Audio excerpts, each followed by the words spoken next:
Hi friends, அஸ்ஸலாமு அலைக்கும். எல்லாரும் நல்லா இருக்கீங்களா? நாங்கள் ரொம்பவே நல்லாயிருக்கோம். இன்றைக்கி நம்ம சேனலில் குழந்தைங்களுக்கு ரொம்ப பிடிச்ச பாஸ்தா ரெசிபி தான் செய்ய போகிறோம். வாங்க எப்படி செய்கிறதுங்கிறத பார்த்துடலாம். பாஸ்தா வந்து நமக்கு நிறைய ஷேப்பில் கிடைக்கும். நான் இந்த மாதிரி ஷேப் எடுத்திருக்கேன். இப்போ நம்ம எந்த அளவுக்கு பாஸ்தா எடுக்கிறோமோ அது முங்குற அளவுக்கு, அதாவது அதை விட எக்ஸ்ட்ராவே வந்து நம்ம தண்ணி வச்சுக்கணும். தண்ணி வந்து நல்லா ஹீட் ஆகி வரட்டும். தண்ணி நல்லா கொதிக்க ஆரம்பிக்கும் போது நம்ம வந்து பாஸ்தா உள்ளே சேர்த்துடலாம்.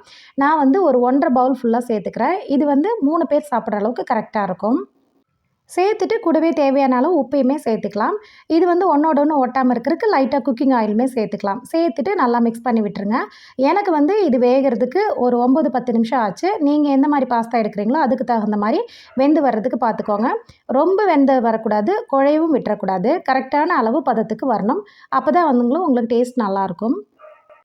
பாஸ்தா கரெக்டாக வெந்து வந்த உடனே அந்த ஹாட் வாட்டரை எல்லாத்தையும் நம்ம வடிகட்டிட்டு அதுக்கப்புறம் நம்ம நார்மல் வாட்டர், கூலிங் வாட்டர் சேர்த்துட்டு நம்ம வடிகட்டி ஒரு பிளேட்டில் போட்டு வச்சிடலாம். அப்போ தான் வந்து குழையாமல் உங்களுக்கு உதிரியாக இருக்கும். இப்போ அது ஓரமாக இருக்கட்டும். இப்போ இன்னொரு பேன் வச்சு நம்ம ஹீட் பண்ணிக்கலாம். ஒரு 3-4 டேபிள் ஸ்பூன் போல் ஆயில் ஆட் பண்ணிக்கோங்க. இது கூடவே 2 பல் பூண்டு, ஒரு சின்ன துண்டு இஞ்சி எல்லாத்தையும் நல்லா பொடியாக கட் பண்ணி வச்சுருக்கேன். அதை ஃபஸ்ட்டு எண்ணெயில் சேர்த்துக்கோங்க. எண்ணெயில் சேர்ந்து அது நல்லா ஃப்ரை ஆகி வரட்டும். நல்லா ஃப்ரை ஆகி வந்த உடனே ஒரு பெரிய வெங்காயத்தை நல்லா ஸ்லைஸ் பண்ணி வச்சுருக்கேன். இந்த மாதிரி இதையுமே நம்ம உள்ளே சேர்த்திடலாம். சேர்த்திட்டு வெங்காயம் வதக்கி விட்டுறலாம். வெங்காயம் வந்து ஓரளவுக்கு நல்லா கலர் சேஞ்ச் ஆகி வரட்டும். பாருங்கள், இப்போ நல்லா வெங்காயம் ஓரளவுக்கு வதங்கி நல்லா இந்த அளவுக்கு கலர் சேஞ்ச் ஆகி வந்துருச்சு.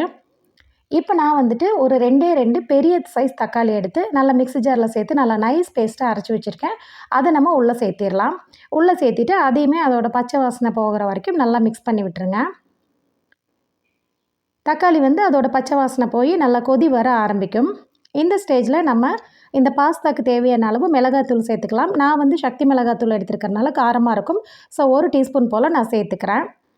இது கூடவே ஒரே ஒரு கேரட்டை பொடியாக கட் பண்ணி வச்சுருக்கேன். அதையும் உள்ளே சேர்த்துக்கிறேன். கூடவே ஒரே ஒரு பெரிய குடமிளகா கட் பண்ணி வச்சுருக்கேன். அதையுமே உள்ளே சேர்த்துக்கலாம். உங்களுக்கு தேவைப்பட்டால் இந்த வெஜிடபிள்ஸ் சேர்த்துக்கலாம். கூட நீங்கள் பீன்ஸ், காலிஃப்ளவர் நீங்கள் என்ன வேணாலும் சேர்த்துக்கலாம். இல்லைன்னா நீங்கள் ஸ்கிப் பண்ணிக்கலாம். இப்போ எல்லா காய்கறிகளையும் இந்த தக்காளி கூடயே சேர்த்துட்டு நல்லா மிக்ஸ் பண்ணி விட்டுருங்க. தேவைப்பட்டால் நீங்கள் மூடி போட்டு க்ளோஸ் பண்ணி மீடியம் ஃப்ளேமில் வச்சுருங்க. உங்களுக்கு ஒரு 4-5 நிமிஷத்துலேயே நல்லா வெந்து வந்துடும். இப்போ ஆல்ரெடி நம்ம பாஸ்தா வேக வைக்கும்போது உப்பு சேர்த்திருக்கோம். ஸோ இந்த மசாலா, இந்த காய்கறிகளுக்கு தேவையான உப்பை மட்டும் நம்ம இப்போ சேர்த்துக்கலாம்.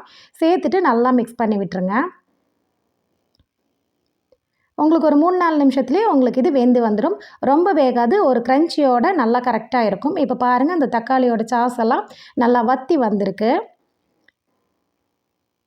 இந்த ஸ்டேஜில் நம்ம வந்துட்டு 2 டேபிள் ஸ்பூன் போல் டொமேட்டோ சாஸ் சேர்த்துக்கலாம். இந்த டொமேட்டோ சாஸ் சேர்க்கும்போது தான் உங்களுக்கு அந்த கரெக்டான டேஸ்ட் வரும். ஸோ கண்டிப்பாக இதை நீங்கள் சேர்த்துக்கோங்க, ஸ்கிப் பண்ணிடாதீங்க.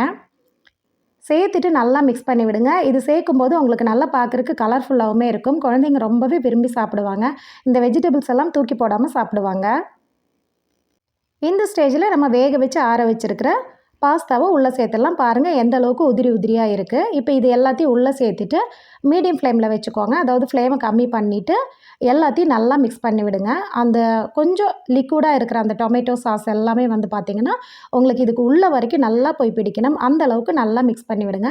கண்டிப்பாக ஒரு 3-4 நிமிஷத்துக்காவது மிக்ஸ் பண்ணி விடணும். பாருங்கள், அந்த வாட்டர் மாதிரி இருக்குது இல்லைங்களா, அது எல்லாமே நல்லா பிடிச்சு நல்லா மசாலா எல்லாம் நல்லா பாஸ்தாவோட பிரித்து உங்களுக்கு நல்லா சுருண்டு வரும். அந்த மாதிரி வரும்போது உங்களுக்கு டேஸ்ட் வந்து சாப்பிட ரொம்பவே நல்லாயிருக்கும். கடைகளில் கொடுக்கறத விட ரொம்ப சூப்பராக இருக்கும். பாருங்கள், நமக்கு சூப்பரான பாஸ்தா வீட்டிலையே ரொம்ப ஹைஜீனிக்காக நல்ல வெஜிடபிள்ஸோடு ரெடி ஆகிடுச்சு. இது கூட ஃப்ரெஷ்ஷான மல்லி இலை மட்டும் சேர்த்துட்டு நீங்கள் ஸ்டவ் ஆஃப் பண்ணிடலாம்.